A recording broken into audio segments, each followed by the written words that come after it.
ಮೈಸೂರಿನಲ್ಲಿ ಡಿಕೆ ಶಿವಕುಮಾರ್ ಅವರ ಆಗಮನ ಆಗಿದೆ. ಮುಖ್ಯಮಂತ್ರಿ ಆದ ಬಳಿಕ ಇದೇ ಮೊದಲ ಬಾರಿಗೆ ಆಗಮಿಸಿದ್ದಾರೆ. ಈಗ ನೀವು ನೋಡ್ತಾ ಇರುವಂತಹ ದೃಶ್ಯ ಇದೆಯಲ್ಲ, ಇದು ಚಾಮುಂಡಿ ಬೆಟ್ಟಕ್ಕೆ ಡಿಕೆ ಶಿವಕುಮಾರ್ ಅವರು ವಿಶೇಷ ಪೂಜೆ ಸಲ್ಲಿಸುವುದಕ್ಕೆ ಬಂದಂತಹ ಸಂದರ್ಭ. ಅವರ ಅಕ್ಕಪಕ್ಕದಲ್ಲಿ ತನ್ವೀರ್ ಸೇಠ್ ಹಾಗೂ ಮೈಸೂರು ಭಾಗದ ಇತರೆ ಶಾಸಕರು ಕೂಡ ಕಾಣಿಸ್ತಾ ಇದ್ದಾರೆ ನಮಗೆ.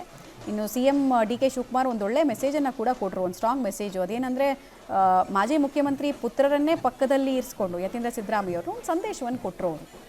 ಸ್ವಲ್ಪ ಹೊತ್ತಿನ ಮುಂಚೆ ನಾವು ತೋರಿಸ್ತಾ ಇದ್ವಿ ನಿಮಗೆ. ಈಗ ಚಾಮುಂಡಿ ಬೆಟ್ಟಕ್ಕೆ ಬಂದಂತಹ ಸಂದರ್ಭ, ದೇವಸ್ಥಾನದ ಒಳಗೆ ಪ್ರವೇಶ ಮಾಡ್ತಾ ಇದ್ದಾರೆ. ಆಷಾಢ ಮಾಸದಲ್ಲಿ ಸಾಮಾನ್ಯವಾಗಿ ಆಷಾಢ ಶುಕ್ರವಾರ ಜನ ಜಾಸ್ತಿ ಹೋಗ್ತಾರೆ. ಆಮೇಲೆ ಆಷಾಢ ಮಾಸದಲ್ಲಿ ಯೂಶಲಿ ದೇವಿಯ ಪೂಜೆಗೆ ಉತ್ತಮ ದಿನ ಅಂತ ಏನು ಶುಕ್ರವಾರ ಶನಿವಾರ ಅಂತೇನಿಲ್ಲ, ಒಳ್ಳೆ ದಿನ ಅಂತ ಹೇಳಿ ಆಷಾಢ ಮಾಸನೇ. ಸೊ ಆಮೇಲೆ ಹೋಗೋರ ಸಂಖ್ಯೆ ಜಾಸ್ತಿ, ಶುಕ್ರವಾರ ಜಾಸ್ತಿ ಇರುತ್ತೆ. ಬಟ್ ಇವತ್ತು ಶನಿವಾರ ಆದರೂ ಜನರ ಸಂಖ್ಯೆ ಜಾಸ್ತಿ ಇದೆ. ಡಿಕೆ ಶಿವಕುಮಾರ್ ಅವರು ಮೈಸೂರಿಗೆ ಬಂದಂತಹ ಸಂದರ್ಭ, ಮೊದಲ ಸಲ ಮುಖ್ಯಮಂತ್ರಿಯಾಗಿ ಚಾಮುಂಡಿ ಬೆಟ್ಟಕ್ಕೂ ಕೂಡ ಬರ್ತಾ ಇರೋದು. ಅನೇಕ ಸಲ DCM ಆದ ಟೈಮ್ನಲ್ಲಿ ಕುಟುಂಬ ಸಮೇತರಾಗೆಲ್ಲ ಬಂದಿದ್ದಿದೆ. ಮುಖ್ಯಮಂತ್ರಿಯಾಗಿ ಮೊದಲ ಸಲ ಬರ್ತಾ ಇರೋ ಸಂದರ್ಭ. ಭದ್ರತೆಯ ಜೊತೆಗೆ ಭಾರೀ ಪ್ರಮಾಣದಲ್ಲಿ ಅವರ ಬೆಂಬಲಿಗರು ಕೂಡ ಸೇರಿದ್ದಾರೆ. ಹೇಳಿ ಕೇಳಿ ಹಳೆ ಮೈಸೂರು ಭಾಗದವರೇ ಮುಖ್ಯಮಂತ್ರಿ ಡಿಕೆ ಶಿವಕುಮಾರ್. ಮೈಸೂರಿನವರಲ್ಲ, ಮೈಸೂರು ಪಾಲಿಟಿಕ್ಸ್ ಬೇರೆ, ಅದೆಲ್ಲ ನೆಕ್ಸ್ಟ್ ಮಾತಾಡೋಣ.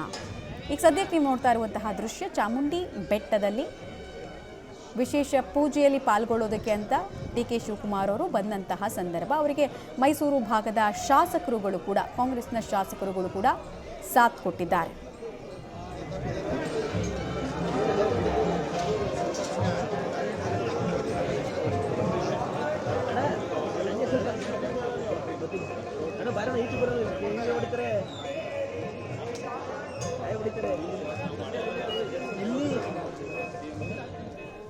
ಭರ್ಜರಿ ವೆಲ್ಕಮ್ ಅಂತೂ ಸಿಕ್ತು ಅವರಿಗೆ, ಡಿಕೆ ಶಿವಕುಮಾರ್ ಅವರಿಗೆ ಅವರ ಬೆಂಬಲಿಗರಿಂದ. ಈಗ ಅವರು ಚಾಮುಂಡಿ ಬೆಟ್ಟಕ್ಕೆ ಭೇಟಿ ಕೊಡುವಂತಹ ಸಂದರ್ಭ ಕೂಡ ಅಷ್ಟೇ. ಅವರನ್ನು ನೋಡೋದಕ್ಕೆ ಅಂತ ಎಷ್ಟು ಜನ ಸೇರಿದ್ದಾರೆ ಅನ್ನೋದನ್ನ ಕೂಡ ನೀವು ನೋಡ್ತಾ ಇದ್ದೀರಾ. ಅಕ್ಕಪಕ್ಕದಲ್ಲಿ ನೋಡಿ, ಈ ವಿಜುವಲ್ ಒಂದು ದೊಡ್ಡ ಸಂದೇಶ ಕೊಡ್ತು. ಯತೀಂದ್ರ ಸಿದ್ದರಾಮಯ್ಯವ್ರನ್ನ ಪಕ್ಕದಲ್ಲೇ ನಿಲ್ಲಿಸ್ಕೊಂಡಿದ್ರು. ಅದೊಂದು ಸಂದೇಶ ನಮ್ಮ ನಡುವೆ ಎಲ್ಲವೂ ಈಗಲೂ ಚೆನ್ನಾಗೇ ಇದೆ.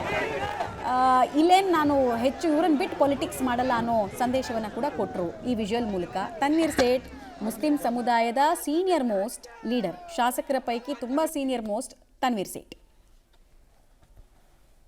ನಗರಕ್ಕೆ ಆಗಮಿಸ್ತಾ ಇರುತ್ತಾ ಹಿನ್ನೆಲೆ ಇವತ್ತು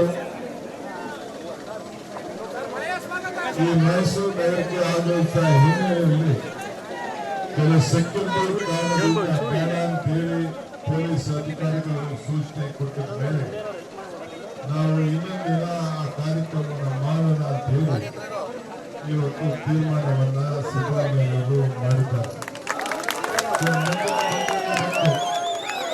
ಈ ಭಾಗದ ಒಂದು ದೊಡ್ಡ ಕಾರ್ಯಕ್ರಮವನ್ನ ಕಾಂಗ್ರೆಸ್ ಕಾರ್ಯಕರ್ತರಿಗೆ ಒಂದು ದೊಡ್ಡ ಸಂದೇಶ ಕೊಡುವಂತ ಕಾರ್ಯಕ್ರಮವನ್ನು ಕೂಡ ನಾವು ನಡೆಸ್ತೇವೆ. ಇದು ಸರ್ಕಾರ 2 ವರ್ಷದ ಸರ್ಕಾರ ಆಗಲಿ, ಸಿದ್ದರಾಮಯ್ಯನವರ 3 ವರ್ಷದ ಸರ್ಕಾರ ಅಲ್ಲ. ಒಂದಕ್ಕೂ ಕೂಡ ರಾಜ್ಯದಲ್ಲಿ ವಾಪಸ್ ಬಂದೇ ಬರ್ತದೆ.